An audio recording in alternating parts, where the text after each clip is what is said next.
আমরা রমনা কালী মন্দিরকে সবসময় ঢাকা বিশ্ববিদ্যালয়ের পরিবারের সম্প্রসারিত অংশ মনে করি, সবসময় সেটি মনে করি। শারদীয় দুর্গোৎসব আমাদের বাঙালির যে অনাদিকালের সংস্কৃতি তার অত্যন্ত গুরুত্বপূর্ণ একটি অনুষঙ্গ। এই জাতীয় আয়োজনগুলোর পেছনে অনেক মানুষের পরিশ্রম থাকে, পরোক্ষ এবং প্রত্যক্ষ। আজকে তুলনামূলকভাবে আবহাওয়া একটু প্রতিকূল, তারপরেও আমাদের এই যে সরব উপস্থিতি আপনাদের আমাদেরকে অনুপ্রাণিত করছে। আমাদের সামনে যে কয়েকটি দিন আছে, সবাই মিলে আমরা এই আয়োজন উপভোগ করব।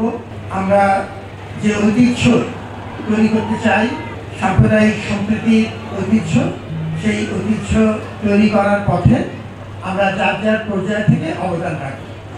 আমরা রমনা কালী মন্দিরকে সবসময় ঢাকা বিশ্ববিদ্যালয়ের পরিবারের সম্প্রসারিত অংশ মনে করি, সবসময় সেটি মনে করি। এবং সেজন্য আমরা চাই যে আমাদের মধ্যে এই যোগাযোগ শুধু নির্দিষ্ট উপলক্ষে না, সবসময় যেন জিয়ে থাকে।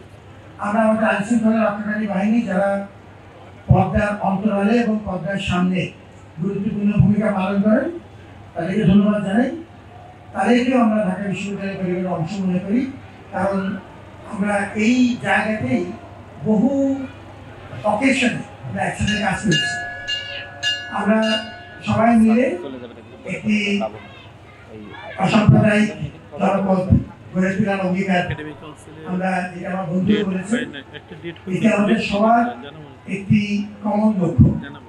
আমরা সেই লক্ষ্যে ভালো থাকুন, অনেক ধন্যবাদ।